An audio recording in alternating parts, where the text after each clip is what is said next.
North park के इस video में आपका स्वागत है। कई सदियों पहले हुए साइंटिफिक इनोवेशन और टेक्नोलॉजिकल एडवांसमेंट ही कारण है कि आज हर हाथ में एक छोटा सा डिवाइस है जिसमें हम दुनिया की सारी इन्फॉर्मेशन ढूंढ सकते हैं। पहले कंप्यूटर्स 1940s के वॉर एरा में बने थे। तब से लेकर अब तक कंप्यूटर टेक्नोलॉजी में ग्राउंड ब्रेकिंग रिसर्च हुई है। ऑल्दो आज के मॉडर्न कंप्यूटर्स बहुत ही पावरफुल हैं, बट बहुत सी ऐसी प्रॉब्लम्स हैं जिनको सॉल्व करने के लिए आज के कंप्यूटर्स को सदियां लग जाएंगी। एग्जाम्पल के लिए क्लाइमेट चेंज से लड़ने वाले साइंटिस्ट्स और लैब में बैठे केमिकल इंजीनियर्स को आज और कंप्यूटेशनल पावर चाहिए ताकि वो एटॉमिक सिमुलेशंस कर सकें। अगर आप जानना चाहते हैं कि क्वांटम कंप्यूटर क्या है और वो एक्चुअली काम कैसे करता है, तो इस वीडियो को एंड तक ज़रूर देखिए। 1980s में 20th सेंचुरी के फेमस फिजिसिस्ट रिचर्ड फाइनमैन एक क्वांटम सिस्टम को स्टडी करते वक्त एक प्रॉब्लम में फंस गए। वो जिस क्वांटम प्रॉब्लम को सॉल्व कर रहे थे उसके लिए क्वांटम ऑब्जेक्ट्स की ज़रूरत थी। क्योंकि क्वांटम सिस्टम को नेचर में बना पाना बहुत ही मुश्किल था, इसलिए वो सिस्टम को सिमुलेट करना चाहते थे। मगर उन्हें जल्दी ही समझ आ गया कि उनका कंप्यूटर इस चीज़ के लिए तैयार नहीं है। जैसे जैसे उन्होंने क्वांटम पार्टिकल का सिमुलेशन प्रोग्राम बनाना चालू किया, उनका प्रोग्राम स्लो होता गया क्योंकि उसकी कॉम्प्लेक्सिटी एक्सपोनेंशियली बढ़ रही थी। इसके बाद फाइनमैन को समझ आ गया कि उनका कंप्यूटर किसी क्वांटम सिस्टम को सिमुलेट कर ही नहीं सकता, क्योंकि क्वांटम सिस्टम की कैलकुलेशन करने के लिए टाइम और स्पेस कॉम्प्लेक्सिटी काफ़ी बढ़ जाती है। फिर उनको आइडिया आया कि अगर उनको क्वांटम सिस्टम इम्यूलेट करना है तो क्वांटम ऑब्जेक्ट से ही करना होगा जो क्वांटम फिजिक्स के लॉ को फॉलो करते हैं। ऐसे क्वांटम कंप्यूटर का आइडिया दुनिया के सामने आया। क्वांटम मैकेनिक्स के प्रिंसिपल्स 1926 से हमारे साथ हैं, जो अभी तक नहीं बदले हैं, और इन्हीं प्रिंसिपल्स का यूज़ करके क्वांटम कंप्यूटर बनाना हमें बहुत रिसेंटली ही आया है। क्वांटम कंप्यूटर को समझने के लिए आपको सबसे पहले क्वांटम फिजिक्स और कंप्यूटर साइंस के कुछ प्रिंसिपल्स को समझना होगा। क्लासिकल कंप्यूटर में हर इन्फॉर्मेशन 0 या 1 की फॉर्म में एक ट्रांजिस्टर पे स्टोर होती है, जबकि क्वांटम कंप्यूटर पे बेसिक इन्फॉर्मेशन क्यूबिट पे स्टोर होती है। क्यूबिट्स हम बहुत से सब एटॉमिक पार्टिकल से बना सकते हैं, बस उस पार्टिकल में 2 डिफाइंड स्टेट होनी चाहिए। जैसे कि एक एटॉमिक न्यूक्लियस जो लेफ्ट या राइट स्पिन होता है, लेफ्ट स्टेट को हम 0 और राइट स्पिन को हम 1 कह सकते हैं। या फिर एक फोटॉन जो लेफ्ट राइट या ऊपर नीचे पोलराइज्ड होता है। इसके अलावा हम इलेक्ट्रॉन से भी क्यूबिट बना सकते हैं। इलेक्ट्रॉन्स अपने अपने एनर्जी लेवल पे रहते हैं। अगर एक इलेक्ट्रॉन लो एनर्जी पे है तो वो लो एनर्जी स्टेट पे रहेगा, या फिर अगर वो हाई एनर्जी पे है तो वो हाई एनर्जी स्टेट पे रहेगा। क्यूबिट्स को बनाने के लिए हमें ऐसे क्वांटम ऑब्जेक्ट्स चाहिए जिनके पास 2 डिफरेंट यूनिक स्टेट मौजूद हो, और इसके साथ वो क्वांटम मैकेनिक्स की 2 प्रॉपर्टीज शो करते हों। ये 2 प्रॉपर्टीज़ हैं क्वांटम सुपरपोजिशन और quantum entanglement. Quantum superposition achieve करने के लिए हमें क्यूबिट को एक बहुत ही कन्फाइंड एनवायरनमेंट में रखना पड़ता है। लाइट का एक फोटॉन या हल्की सी मैग्नेटिक फील्ड भी इस क्यूबिट पे पड़ गई तो उसकी सुपरपोजिशन खराब हो जाती है। जब हम क्यूबिट्स को एक आइसोलेटेड एनवायरनमेंट में रखते हैं तब क्यूबिट अपनी सुपरपोजिशन स्टेट पे चला जाता है। इस स्टेट में क्यूबिट 0 पे भी हो सकता है या 1 पे भी हो सकता है। मतलब कि इस स्टेट में क्यूबिट की 0 होने की भी कुछ प्रोबेबिलिटी होती है और 1 होने की भी कुछ प्रोबेबिलिटी होती है।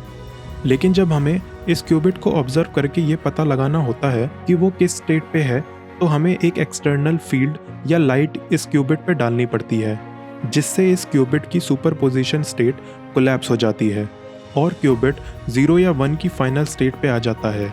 एग्जाम्पल के लिए, अगर एक क्यूबिट न्यूक्लियस से बना है और उसकी लेफ्ट स्पिन 0 है और राइट स्पिन अगर 1 है, तो आइसोलेटेड एनवायरनमेंट में सुपरपोजिशन अचीव करने के बाद वो लेफ्ट भी स्पिन कर सकता है और राइट भी। बट जैसे ही हम इसे एक माइक्रोस्कोप से मेजर करने की कोशिश करेंगे, तब हमें उस न्यूक्लियस पे लाइट या इलेक्ट्रोमैग्नेटिक फील्ड अप्लाई करनी पड़ेगी, जिससे उसकी सुपरपोजिशन स्टेट कोलैप्स हो जाएगी। तब हमें वो लेफ्ट या राइट स्पिन करता हुआ ही दिखेगा। क्वांटम कंप्यूटर के पास रियल कंप्यूटेशनल पावर आती है क्वांटम एंटेंगलमेंट की वजह से।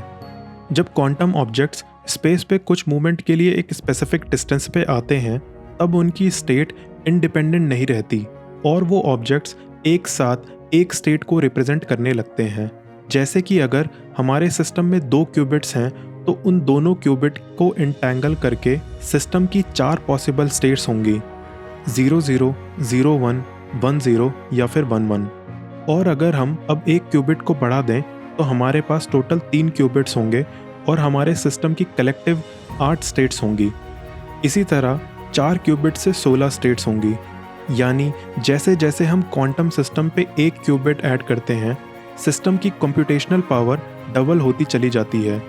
केवल 500 क्यूबिट्स का एक क्वांटम सिस्टम पूरे यूनिवर्स के हर एटम की स्टेट को स्टोर कर सकता है। क्वांटम एंटेंगलमेंट के बाद सारे क्यूबिट्स की स्टेट आपस में डिपेंडेंट हो जाती है।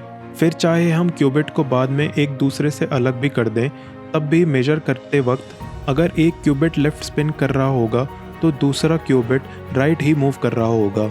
इन दोनों क्यूबिट्स में डिस्टेंस चाहे जितना भी हो, ये दोनों आपस में इंटेंगल्ड होंगे। क्वांटम कंप्यूटर पे किसी प्रॉब्लम को सॉल्व करने के लिए पहले हमें ये आइडेंटिफाई करना होता है कि हमें सिस्टम में टोटल कितनी क्यूबिट्स चाहिए। फिर हम क्वांटम एल्गोरिदम बनाने के लिए क्वांटम गेट्स का यूज़ करते हैं, जिससे कि पॉसिबल सॉल्यूशंस में जो करेक्ट सॉल्यूशन है वो इंटरफेरेंस की मदद से हमारे सामने आ जाए। एग्जाम्पल के लिए इमेजिन कीजिए कि अगर हमारे पास एक ऐसे लिस्ट है जिसमें दुनिया के सारे एटम्स के कोऑर्डिनेट हों और हमें एक स्पेसिफिक एटम का कोऑर्डिनेट ढूंढना हो, तो ये पहले इतना डेटा होगा कि दुनिया का कोई भी क्लासिकल कंप्यूटर इतने डेटा को स्टोर नहीं कर पाएगा। और उस एटम को ढूंढने के लिए हमें इस पूरी लिस्ट पे पड़े एक एटम को चेक करना पड़ेगा। क्योंकि ये डेटा इतना ज़्यादा है, एक क्लासिकल कंप्यूटर ये एटम सर्च नहीं कर पाएगा। अब इमेजिन कीजिए कि अगर हमारे पास एक 500 क्यूबिट वाला क्वांटम कंप्यूटर हो, तो हम उसमें ये सारा डेटा स्टोर कर पाएंगे। और फिर सही एटम को ढूंढने के लिए हमें क्वांटम गेट्स को कुछ ऐसे क्वांटम सर्किट पे बिठाना पड़ेगा कि वो सही एटम की लोकेशन के 1 होने की प्रोबेबिलिटी बढ़ाता रहे और बाकी सारे एटम की प्रोबेबिलिटी 0 कर दे। कुछ आइट्रेशंस के बाद हमें वो एटम मिल जाएगा जिसको हम सर्च कर रहे थे।